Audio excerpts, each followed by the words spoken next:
Pessoal do Terceirão, tudo bem? Beleza? Estamos focados, estamos estudando, estamos lutando, estamos nos cuidando nesse período agudo dessa pandemia. Na aula anterior, eu pontuei com vocês um breve escopo, um breve resumo da chamada crise de 1929.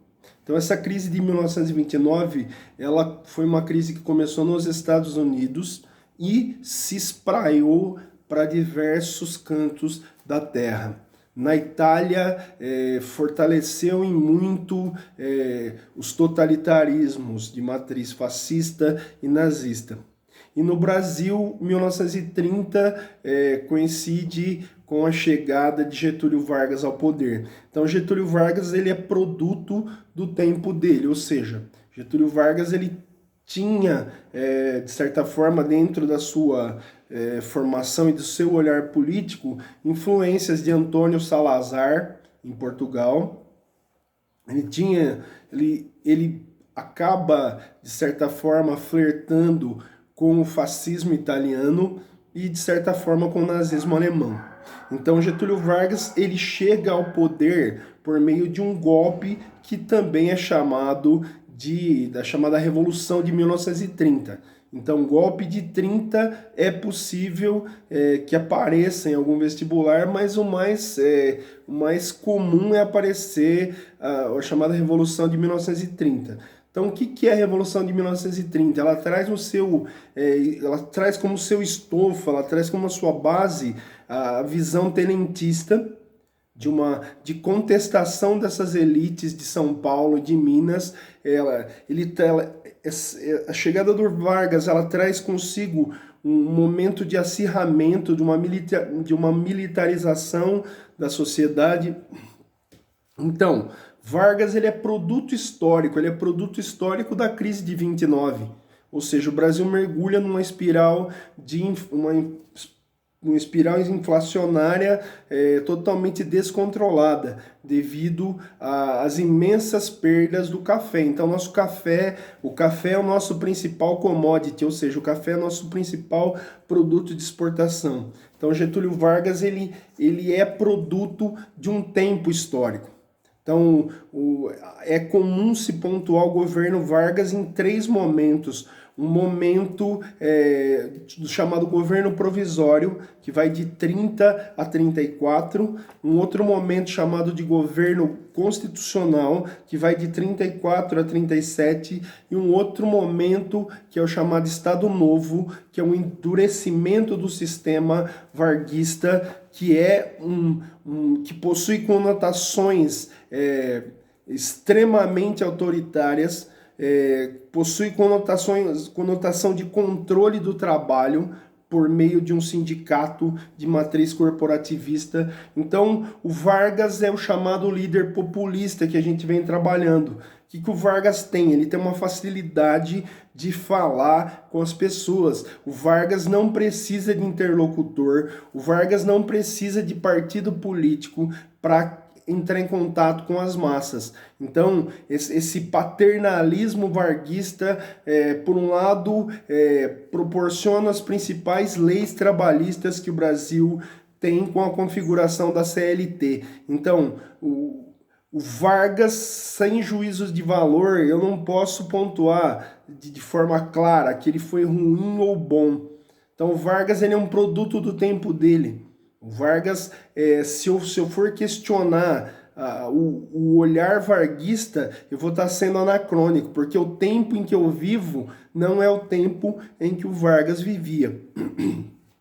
Então, como produto do seu tempo, Getúlio Vargas é fortemente influenciado pelas ideias de centralização de poder. Vargas nunca escondeu a vontade de centralização de poder. Vargas ele flerta com o fascismo na negação da luta de classes marxista. Então, Getúlio Vargas ele pontua que trabalho e capital, a força de trabalho e o detentor do capital, eles andam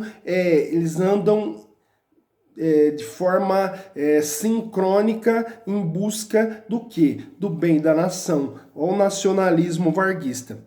Então, uma obra importante aí desse período, escrita por Gilberto Freire, foi Casagrande Senzala. Então, Casagrande Senzala é uma tentativa de certa forma, entender a miscigenação. O livro Casagrande Senzala, ele é super importante. Então, Gilberto Freire, ele flertava com um certo darwinismo social, mas a importância do Casagrande Senzala reside num estudo sociológico sobre as origens do povo brasileiro. Então, para Gilberto Freire, o elemento europeu, ele serve de aglutinador das outras duas forças que aqui existiam, que eram os tupis, que eram os indígenas e que eram os negros africanos. Só que sem questionar de forma muito profunda o quanto fez mal para o Brasil e o quanto fez mal para a raça negra esse modelo de quase 350 anos de escravidão. Então, observar o universo dos anos 30 é observar esse universo de uma intensa polarização. Ou seja, o comunismo de matriz soviética, o fascismo de matriz italiana, o nazismo de matriz alemã, o franquismo na Espanha, o salazarismo em Portugal e o getulismo no Brasil. Então, os anos 30, eles são momentos de extrema efervescência.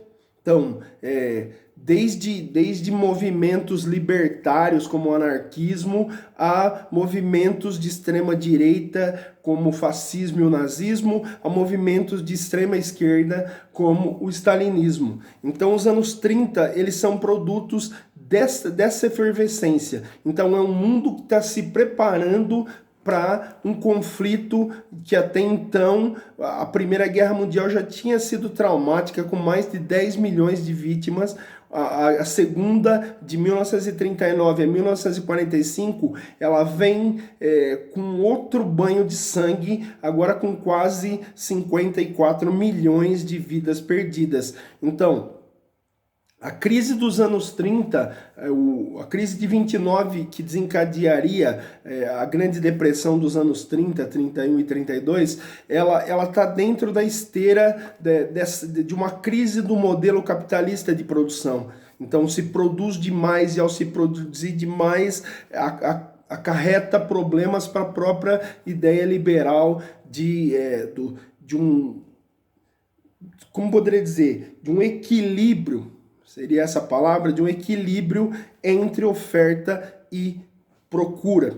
Então, quanto se produz e quantas pessoas querem comprar os produtos que foram criados pelas indústrias. Então, nessa esteira do Fordismo em decadência que surge nos Estados Unidos o chamado New Deal, dentro do escopo do presidente Franklin Delano Roosevelt.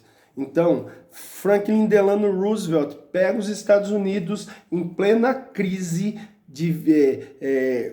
com os resultados da chamada crise de 29, e implanta uma política econômica chamada New Deal, ou seja, um novo acordo.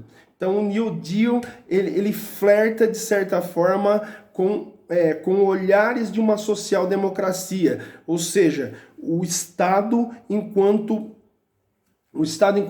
defensor de algumas situações de melhoria para a vida das pessoas. Então, Roosevelt, ele pega os Estados Unidos no momento mais grave da crise e, de certa forma, fomenta situações e possibilidades de melhoria na criação de emprego, na criação de empregos, frentes de trabalho, renda. Então isso vai lentamente aquecendo a economia americana, vai lentamente fazendo com que os Estados Unidos saia do momento mais agudo da crise. Então, vejam bem, vocês perceberam quantos elementos existem nos anos 30? Então, desde fascismo até getulismo no Brasil.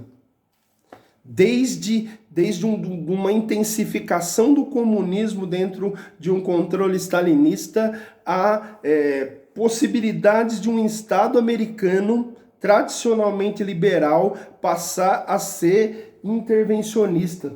Então, intervenção do Estado para criar situações dentro da perspectiva de uma tentativa de aquecimento de uma sociedade, de uma economia em frangalhos por causa da crise de 29. Então, a crise de 29 ela traz consigo todos os elementos do pós-Primeira Guerra Mundial, que é essa coisa da superprodução, de uma busca desenfreada por uma liberdade a qualquer preço. Então, os anos 20, os loucos anos 20, eles trazem consigo uma ideia de tentativa de escapar da repressão, de escapar do clima terrível da Primeira Guerra Mundial. Então, os anos 30...